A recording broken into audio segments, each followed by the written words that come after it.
चलिए, हम आप लोगों को पढ़ा रहे थे एल्डिहाइड और कीटोनों के रासायनिक गुण। क्या पढ़ाया जा रहा था? एल्डिहाइड और कीटोनों के रासायनिक गुण। एल्डिहाइड और कीटोन के रासायनिक गुण। Chemical properties of aldehyde and ketone. Aldehyde और कीटोन की केमिकल प्रॉपर्टी के अंतर्गत हम वो अभिक्रियाओं के बारे में चर्चा कर रहे हैं जो कि एल्डिहाइड और कीटोन की अभिक्रियाओं में क्या है? समानता है। एल्डिहाइड और कीटोन की अभिक्रियाओं में समानता वाली अभिक्रियाएं पढ़ रहे हैं। कौन सी अभिक्रिया पढ़ रहे हैं हम? एल्डिहाइड और कौन सा? कीटोन के अभिक्रियाओं में समानता। ये अभिक्रिया हम पढ़ रहे हैं। एल्डिहाइड और कीटोन की अभिक्रियाओं में समानता की अभिक्रियाएं पढ़ रहे हैं। इसके अंतर्गत हमने आप लोगों को कौन कौन सी अभिक्रियाएं बता दिया। सबसे पहला हमने बताया आपको कौन सा? अपचयन बताया था हमने। अपचयन बताया था किसमें? एल्कोहलों में अपचयन बताया था और दूसरा हाइड्रोकार्बनों में अपचयन बताया था। उसके बाद हमने बताया इसके अंतर्गत योगात्मक अभिक्रिया। योगात्मक अभिक्रिया के अंतर्गत हमने बताया सोडियम बाइसल्फाइड का योग, हाइड्रोजन साइनाइड का योग, ग्रिग्नार्ड अपकर्मक का योग और एल्कोहल का योग। इतना योग हमने बता दिया है। अब आप लोगों को थर्ड नंबर की रिएक्शन पढ़नी है। कौन सी अभिक्रिया पढ़नी है आपको? विस्थापन अभिक्रियाएं। कौन सी अभिक्रिया पढ़ना है? विस्थापन अभिक्रियाएं पढ़नी है। विस्थापन अभिक्रियाएं पढ़नी है। और विस्थापन अभिक्रिया में किसका विस्थापन होगा? कार्बोनिल समूह के ऑक्सीजन परमाणु का विस्थापन होगा। विस्थापन अभिक्रियाएं लिखेंगे यहां पर किसका विस्थापन होगा? कार्बोनिल समूह के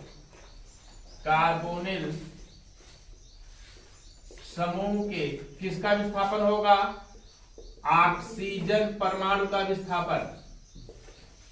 कार्बोनिल समूह के ऑक्सीजन परमाणु का विस्थापन होगा। आपको पता होना चाहिए कि कार्बोनिल समूह होता कौन सा आपका है? कार्बोनिल समूह होता कौन सा आपका? बांड सी, डबल बांडो। और ये क्या होता है? अगर देखें कार्बोनिल समूह की बात किया जाए तो यहाँ पर एल्डिल ग्रुप लग जाए तो यहाँ पर हाइड्रोजन लग जाए तो इसे क्या कहते हैं? एल्डिहाइड। और कार्बोनिल समूह में दोनों संरचनाएं किसके द्वारा संतुष्ट हों? एल्किल समूह के द्वारा संतुष्ट हों। संबंधित यौगिक क्या कहलाता है? कीटोन। और दोनों में कार्बोनिल समूह है। दोनों में कार्बोनिल समूह में ये ऑक्सीजन परमाणु का विस्थापन होगा। तो इस प्रकार की अभिक्रियाओं को कौन से कहेंगे? विस्थापन अभिक्रियाएं कहेंगे। और किसका विस्थापन होगा? कार्बोनिल समूह के ऑक्सीजन परमाणु का विस्थापन। ये आपका कार्बोनिल समूह है इतना। इस कार्बोनिल समूह के ऑक्सीजन परमाणु का विस्थापन मतलब इसका विस्थापन होगा। यहाँ पर एक कार्बोनिल समूह है मतलब इसका विस्थापन होगा। इनके अंतर्गत सबसे पहले अभिक्रिया किसकी पढ़नी है आप लोगों को? हाइड्रॉक्सिल एमीन के साथ अभिक्रिया। देखिए सबसे फर्स्ट रिएक्शन इसके अंतर्गत किसका पढ़ना है? हाइड्रॉक्सिल एमीन के साथ अभिक्रिया। फर्स्ट नंबर पे लिखेंगे किसके साथ अभिक्रिया? हाइड्रॉक्सिल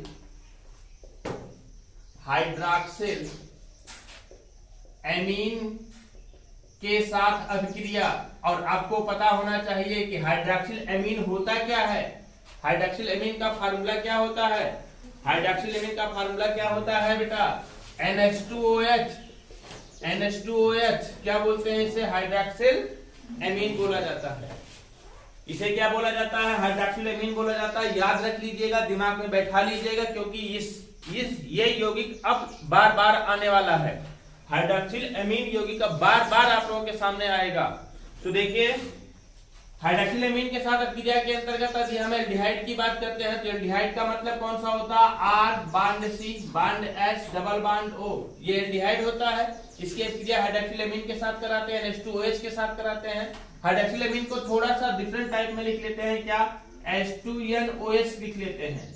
और यहां से चेंज हो जाएगा क्या? ये इसमें H2O में। और यही जो डबल बांड ऑक्सीजन परमाणु के साथ लगा हुआ है और यही डबल बांड किसके साथ लग जाएगा? नाइट्रोजन परमाणु के साथ लग जाएगा। किसके साथ लग जाएगा? नाइट्रोजन परमाणु के साथ लग जाएगा। और निकल जाएगा H2 और बनेगा क्या आपका? R bond C bond H double bond NOH और प्लस क्या? H2O। और इसे बोलते हैं क्या जानते हैं? एल्डिऑक्सिम। क्या बोलते हैं? एल्डॉक्सिम। एल्डोक्सिम बोला जाता है इसे। एल्डिहाइड से क्या प्राप्त हुआ? एल्डोक्सिम। अब एल्डिहाइड के अंतर्गत महत्वपूर्ण लेते हैं कौन सा? एस्टल्डिहाइड। एस्टल्डिहाइड ये अभी आप लोगों को हम एल्डिहाइड के साथ क्रिया करा रहे हैं। एल्डिहाइड का द्वितीय सदस्य कौन सा होता है आपका? एस्टल्डिहाइड ना, CH3CHO ना, CH3CHO लेते हैं। जब CH3CHO लेते हैं तो क्या बन जाएगा यहाँ पर? CH3 bond C bond H double bond O और प्लस क्या H2NOH, और यहाँ से निकल क्या जाएगा आपका? H2O। H2O की प्राप्ति हो जाती है और फिर क्या निकल जाता है? कार्बन के साथ नाइट्रोजन का डबल बांड बन जाएगा। कार्बन के साथ नाइट्रोजन का डबल बांड बन जाएगा, मतलब क्या बन जाएगा? CH3 bond C bond H double bond NOH। यही तो होगा, यही तो होगा। और प्लस क्या निकल जाएगा आपका? H2O। इसको क्या बोलेंगे हम? एल्डी। कौन सा है ये? एस्टल्डिहाइड है ना, तो बन जाएगा क्या? एसिटल्डोक्सिम। क्या बन जाएगा? एसिटल्डोक्सिम बन जाएगा। अच्छा, यही अभिक्रिया हम फॉर्मल्डिहाइड के साथ कराएं, फॉर्मल्डिहाइड के साथ कराएं तो भी तो अभिक्रिया होगी, फॉर्मल्डिहाइड बन जाएगा। बनेगा कि नहीं? और इसी तरीके से यही क्रिया हम किसके साथ करा दें बेटा? यदि कीटोन के साथ करा दें। कीटोन का मतलब एसीटोन। कीटोन के अंतर्गत महत्वपूर्ण सदस्य एसीटोन का होता है, लेकिन सबसे पहले कीटोन की बात करते हैं। कीटोन का जनरल फार्मूला RCOR होता है ना। इसके क्रिया किसके साथ? H2NOH। इसको जान रहे हैं H2NOH क्या है? क्या है? हाइड्रोक्सिलेमीन। क्या है? हाइड्रोक्सिलेमीन। ध्यान रखिएगा, NH2OH होता है एक्चुअल में। हाइड्रोक्सिलेमीन यहाँ से क्या निकल जाएगा आपका? H2O। H2O की प्राप्ति हो जाएगी और फिर क्या निकल जाएगा आपका? R bond C bond R double bond NOH और प्लस क्या निकल जाएगा? H2O। इसका नाम क्या हो जाएगा? कीटोक्सिम। क्या बनेगा ये? कीटोक्सिम बनेगा। कीटोक्सिम बनेगा। और कीटोन के अंतर्गत महत्वपूर्ण सदस्य कौन सा होता है? एसीटोन। और एसीटोन का फार्मूला CH3CO, CH3 होता है। और इसके क्रिया हाइड्रोक्सिलेमीन के साथ करा दें। देखिए CH3 bond C bond CH3 फिर डबल बांड O प्लस क्या H2NOH। H2NOH के साथ करा देते हैं तो यहाँ से क्या निकल जाएगा आपका? H2O। और इस कार्बन के साथ नाइट्रोजन का क्या बन जाएगा आपका? डबल बांड बनेगा ना। तो बनेगा क्या आपका? देखिए CH3 bond C bond CH3 double bond NOH और प्लस क्या निकल जाएगा आपका? H2O। ये है क्या? एसिटोक्सिम। एसीटोन है ना, ये CH3CO CH3 एसीटोन है ना, तो क्या बन जाएगा आपका? एसिटोक्सिम। क्या बन जाएगा? एसिटोक्सिम। एसिटोक्सिम का निर्माण होता है। मतलब हम कह सकते हैं, क्या कह सकते हैं कि एल्डिहाइड और कीटोन हाइड्रोक्सिल एमीन के साथ अपक्रिया करके, हाइड्रोक्सिल एमीन के साथ अपक्रिया करके NHOH के साथ, NOH के साथ यहाँ पर ऑक्सीजन को विस्थापित कर देता है। विस्थापित हुआ है ऑक्सीजन हाइड्रोजन के साथ बना लेता है क्या आपका? H2O और ऑक्सीजन का निर्माण करता है। सब के साथ में क्या जुड़ा है? यहाँ पर ऑक्सीजन जुड़ा गया है। जैसे एल्डिहाइड के साथ था तो एल्डोक्सिम बना, किसके साथ? एस्टल्डिहाइड के साथ था तो एस्टल्डोक्सिम बना। कीटोन के साथ था तो कीटोक्सिम बना। कीटोन के अंतर्गत महत्वपूर्ण सदस्य कौन था? एसीटोन, तो एसिटोक्सिम बना। अगर इस तरीके से फॉर्मल्डिहाइड के साथ क्रिया कराएंगे तो क्या बन जाएगा? फॉर्मल्डोक्सिम बन जाएगा। समझ गए ना? ये किसके साथ क्रिया थी आपकी? हाइड्रोक्सिल एमीन के साथ क्रिया थी। ध्यान रखिएगा, कार्बोनिल समूह का क्या विस्थापित हो रहा है? यहाँ से ऑक्सीजन परमाणु विस्थापित हो रहा है। नोट कर लीजिए इसको।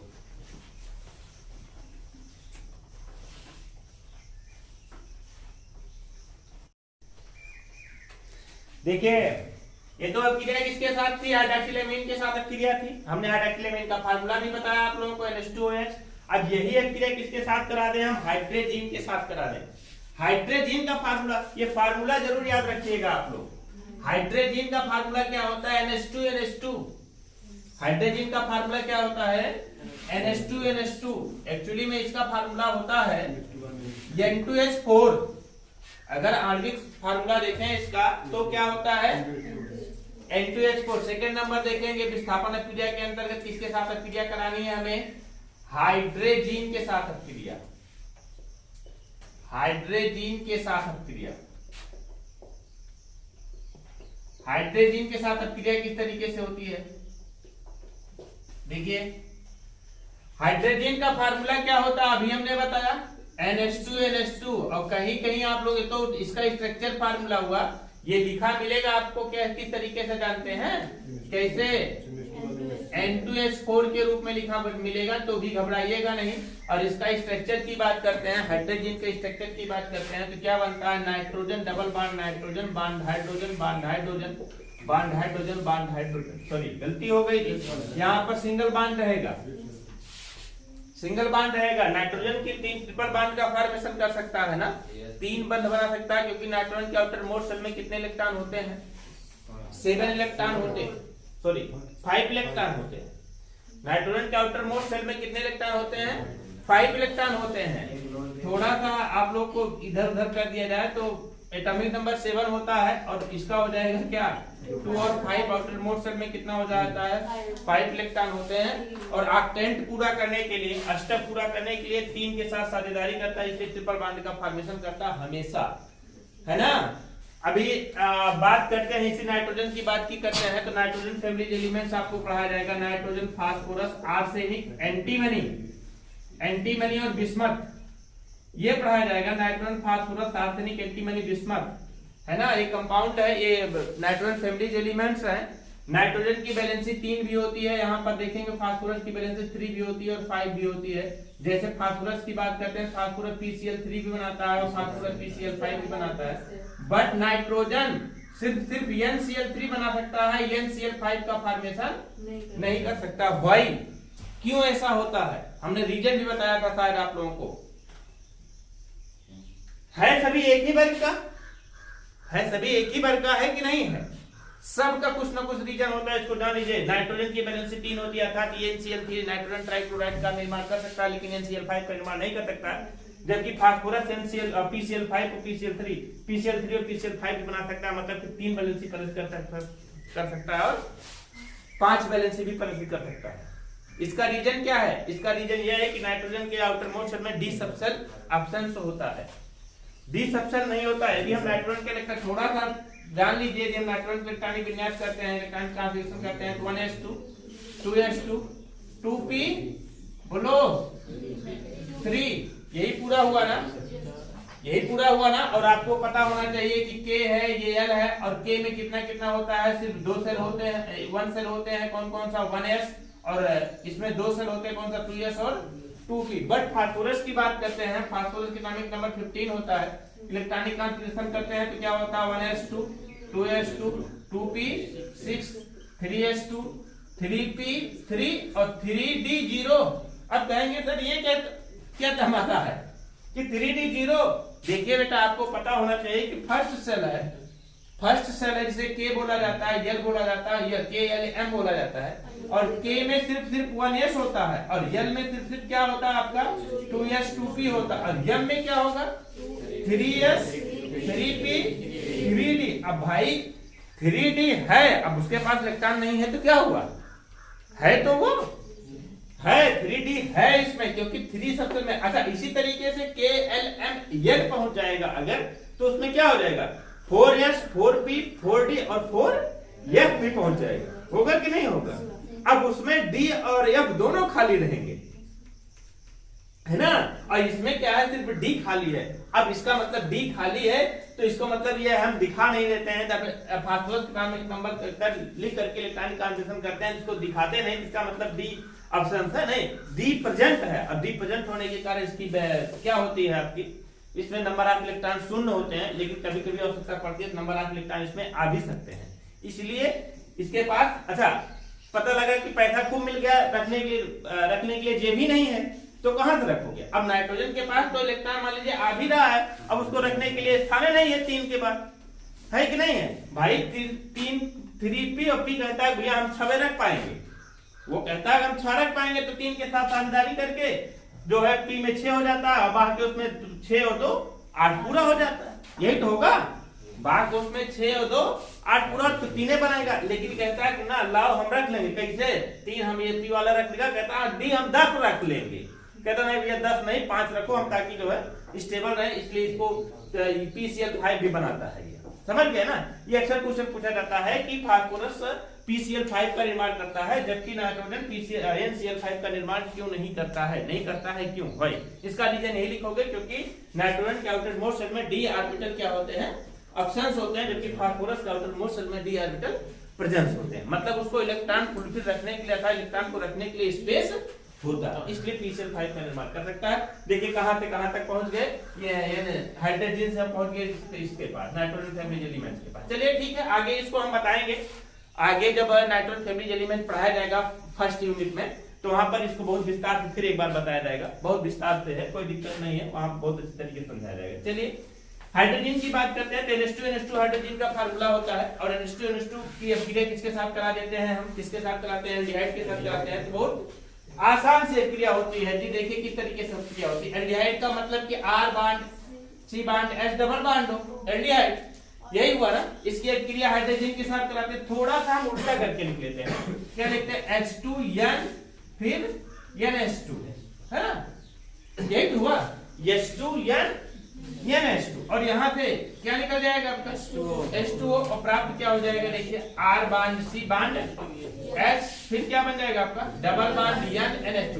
अच्छा, जो भी इसको जो भी हमने इसके बारे में चर्चा किया है, PCl5 PCl3, ये समझ में आया कि नहीं, कि यहाँ से निकला, यहाँ से आया ना। हाँ, ये चीजें विशेष। अच्छा, ये हमने बताया था पहले भी भैया, इलेक्ट्रॉनिक कॉन्फ़िगरेशन इसके लिए इंपॉर्टेंट है। हमने बताया था फर्स्ट पार्ट में इलेक्ट्रॉनिक कॉन्फ़िगरेशन और सेकंड पार्ट में IUPAC, बहुत इंपॉर्टेंट है। अगर इसको आप लोग नहीं जानते हैं तो आप लोगों के लिए थोड़ा सा समस्या क्रिएशन होगा, इसलिए हमने बताया था इसको जरूर पढ़िएगा आप लोग। इलेक्ट्रॉनिक कॉन्फ़िगरेशन, चूंकि इलेक्ट्रॉनिक कॉन्फ़िगरेशन केमिस्ट्री का मूल आधार है। पता लगा कि इलेक्ट्रॉनिक कॉन्फ़िगरेशन से पहले आप लोग को एलिमेंट्स के बारे में पता होना चाहिए, तो जनरली सब लोग जानते हैं एलिमेंट्स क्या होते हैं, कितने होते हैं, तो सब जानते हैं। एटॉमिक नंबर भी लगभग सब जानते हैं, लगभग एलिमेंट्स के नाम भी आप लोग बता सकते हैं, ऐसी बात नहीं है। लेकिन क्या है कि आप पता लगा इलेक्ट्रॉनिक कॉन्फ़िगरेशन नहीं जानते हैं। जब तक इलेक्ट्रॉनिक कॉन्फ़िगरेशन नहीं जानेंगे तब तक आप बॉन्ड का निर्माण करना नहीं सीख पाओगे, ये नहीं जान पाओगे कितने किसके बारकोड में कितना इलेक्ट्रॉन होगा, किसकी वैलेंसी होगी, कौन कितना बॉन्ड का फॉर्मेशन कर पाएगा, ये नहीं पता हो पाएगा। तो वो मूल है। जैसे इंग्लिश को पढ़ने के लिए ABCD की आवश्यकता होती है, उसी तरीके से केमिस्ट्री को पढ़ने के लिए इलेक्ट्रॉनिक कॉन्फ़िगरेशन और एलिमेंट्स की आवश्यकता होती है। इसको विशेष ध्यान दीजिएगा, नहीं तो कुछ नहीं कर पाओगे, केमिस्ट्री में कुछ नहीं कर पाओगे। सबसे पहले इलेक्ट्रॉनिक कॉन्फ़िगरेशन यदि नहीं सीखे हो तो उसको किसी भी तरीके से सीख लीजिए भैया, मैंने पहले ही बता दिया है। इलेक्ट्रॉनिक कॉन्फ़िगरेशन में भी पॉसिबल कभी भी होता है, बच्चे कहेंगे बंद हो काम पढ़ ही जाएगा, यही कहते हैं।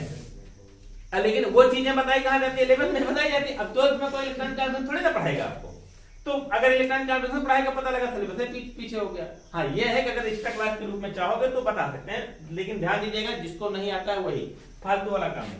चलिए देखिए यहाँ पर क्या बन जाएगा आपका H2O बन जाएगा, यहाँ पर निकलेगा क्या आपका H2O निकल जाएगा। अच्छा, इसका नाम क्या होगा जी, हाइड्रोजन से हाइड्रोजन बन जाएगा, जिसके साथ लगा हुआ उसी के साथ हाइड्रोजन बना। किसके साथ लगा हुआ है, एल्डिहाइड के साथ लगा हुआ, तो क्या बन जाएगा आपका एल्डिहाइड हाइड्रोजन बन जाएगा, और कुछ नाम नहीं होगा जी, बनेगा क्या आपका एल्डिहाइड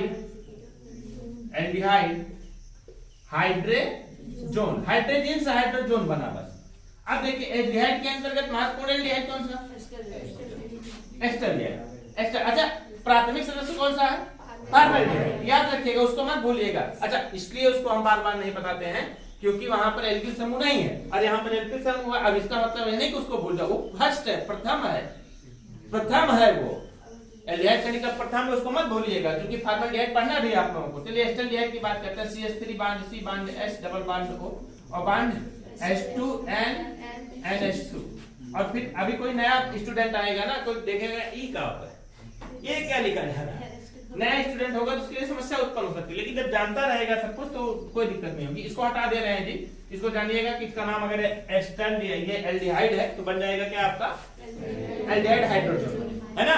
तो चलिए ठीक है, यहाँ से भी क्या निकल जाएगा आपका H2O, और फिर क्या बनेगा आपका यहाँ से CH3 bond C bond H double bond N NH2 और प्लस क्या H2। ये क्या था, इसका नाम क्या था आपने बताया एस्टल्डिहाइड, तो ये क्या बन जाएगा आपका एस्टल्डिहाइड हाइड्रोजन बनेगा, बस वही तो होगा। अब इसी तरीके से हम किसके साथ क्रिया कराएं जी, कीटोन के साथ क्रिया कराएं। बी नंबर देखिए इसके अंतर्गत कीटोन का मतलब क्या, R bond C bond R double bond O, इसके अतिरिक्त किसके साथ कराएं H2NNH ना, यहाँ पर क्या बनेगा आपका H2O निकल जाएगा, H2O निकल जाएगा और फिर क्या बनेगा देखिए R bond C bond R फिर डबल बांड एन NH2 और प्लस के H2O, इसका नाम क्या हो जाएगा जी कीटोन हाइड्रोजन। एक नाम लिख दें क्या, चलिए यहां लिख देते हैं नहीं तो कंफ्यूजन होगा आप लोगों को। कीटोन हाइड्रोजन, हाइड्रोजन से हाइड्रोजन बन जाता है। अच्छा कीटोन के अंतर्गत महत्वपूर्ण कंपाउंड कौन सा होता है एसीटोन। एसीटोन की बात करते हैं तो क्या होता है आपका CH3 bond C bond CH3 double bond O plus H2NH2 gives out क्या बनेगा यहाँ पर देखिए यहाँ लिख देते हैं क्या बनेगा CH3 bond C bond CH3 double bond N NH2 और प्लस क्या निकल जाएगा H2O, यहाँ पर क्या बन जाएगा ये एसीटोन हाइड्रोजन। क्या बनेगा आपका एसीटोन हाइड्रोजन, है ना। अब देखिए यहाँ पर विस्थापन हो रहा है कि नहीं हो रहा, हो रहा है, विस्थापन हो रहा है। NH2 समूह के द्वारा ऑक्सीजन परमाणु का विस्थापन हो रहा है, इसलिए इसको विस्थापन क्रिया कहेंगे, हाइड्रोजन के साथ क्रिया बताएंगे। नोट कर लीजिए, नाम जरूर नोट कर लीजिएगा, यहाँ जगह ना होने के कारण हम नाम नहीं लिख पाते हैं भैया, लिखते भी तो मिटा देते हैं, थोड़ा सा स्पेस कम है हमारे पास, इसलिए आप लोग ध्यान दीजिएगा कि लिख जरूर लीजिएगा।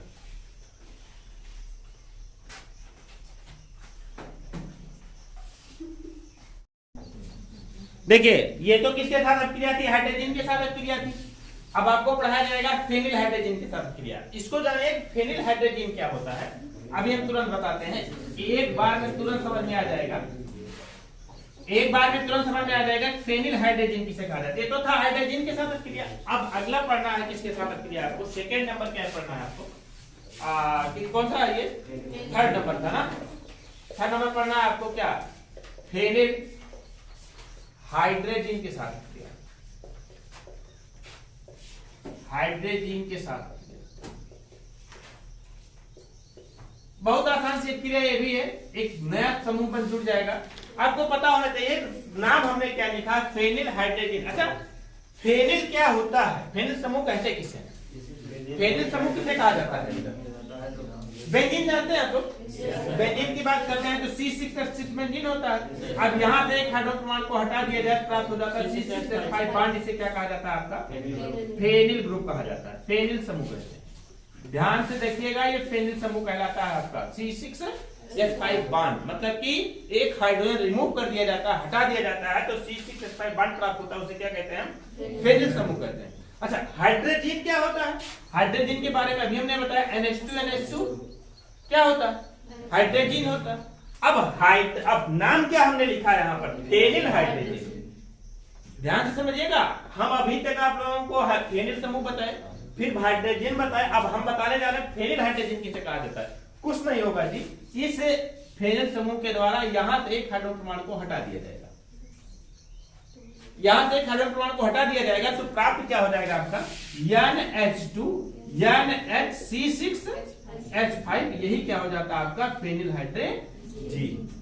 समझ गए ना। अब इसको हम लिख क्या सकते हैं, क्या लिख सकते हैं C6H5 NH2, यही क्या होता है आपका फेनिल हाइड्रोजन। बस हाइड्रोजन का फार्मूला मुझे पता है, NH2NH2 होता है। अब उस NH2NH2 में से एक हाइड्रोजन परमाणु को हमने विस्थापित कर दिया, इसके द्वारा फेनिल समूह के द्वारा, फेनिल समूह के द्वारा हमने एक हाइड्रोजन परमाणु को विस्थापित कर दिया तो क्या बन गया आपका फेनिल हाइड्रोजन, है कि नहीं।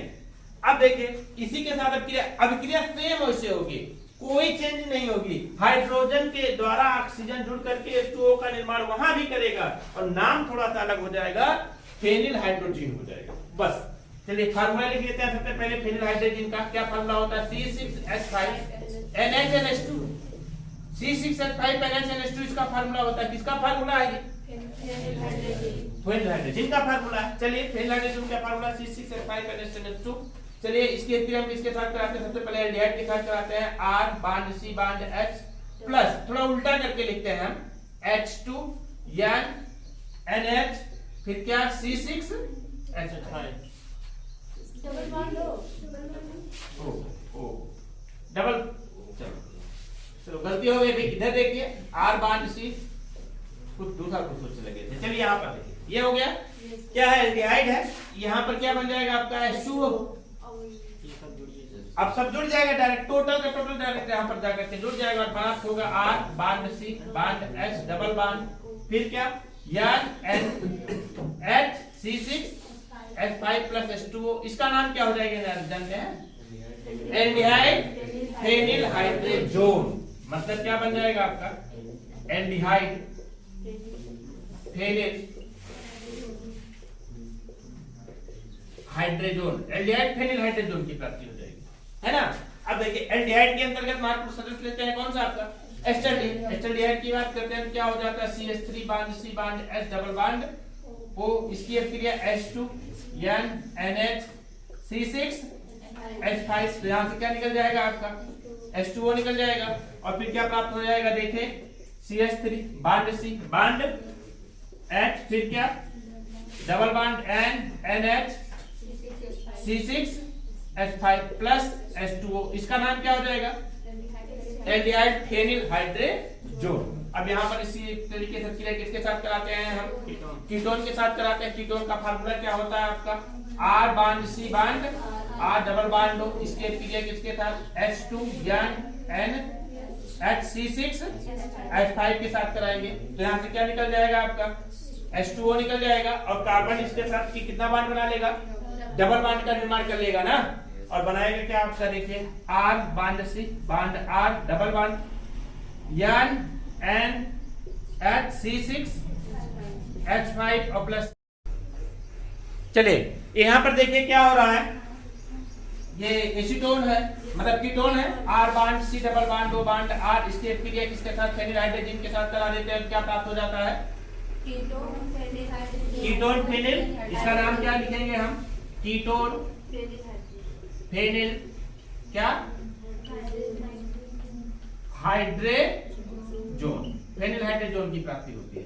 यहाँ पर देखिए अब कीटोन के अंतर्गत कौन सा आपका, एसीटोन। एसीटोन की बात करते हैं तो क्या CH3 bond C bond CH3 double bond O bond H2 NH6 H5। यहाँ पर क्या निकल जाएगा आपका H2O निकल जाएगा और प्राप्त क्या हो जाएगा आपका, देखिए CH3 bond C bond CH3 double bond NH, फिर क्या C6 H5 प्लस क्या निकल जाएगा आपका H2O। इसे क्या बोलेंगे हम, एसीटोन फेनिल हाइड्रोजोन। क्या प्राप्त होगा, ये acetone phenyl hydrazone, acetone phenyl hydrazone की प्राप्ति होगी। ये तो था योगात्मक अपक्रिया। योगात्मक अपक्रिया के साथ अभी बहुत सारी अपक्रियाएं हैं। अभी आपको पढ़ना है सेमी कार्बोहाइड्रेट के साथ अपक्रिया, फास्फोरस पेंटाक्लोराइड के साथ अपक्रिया, तब जाकर के योगात्मक अपक्रिया समाप्त होगी। अभी दो अपक्रिया आपके, सॉरी योगात्मक अपक्रिया नहीं, गलती हो गई जी। ये कौन सी अपक्रिया थी, विस्थापन अपक्रिया। विस्थापन अपक्रिया के अंतर्गत अभी सेमी कार्बोहाइड्रेट के साथ अपक्रिया पढ़ना है आपको। सेमी कार्बोहाइड्रेट के साथ अपक्रिया करने के बाद फिर किसके साथ पढ़ना है, फास्फोरस हाइड्राइडो के साथ अपक्रिया, मतलब फास्फोरस ट्राइक्लोराइड और फास्फोरस पेंटाक्लोराइड के साथ अपक्रिया आप लोगों को पढ़ने, तब जाकर के विस्थापन अपक्रिया आपकी समाप्त होगी। उसके बाद अभी और ढेर सारी अपक्रिया है, ये बाकी कल बताते हैं, बाकी कल इसके बारे में बताते हैं।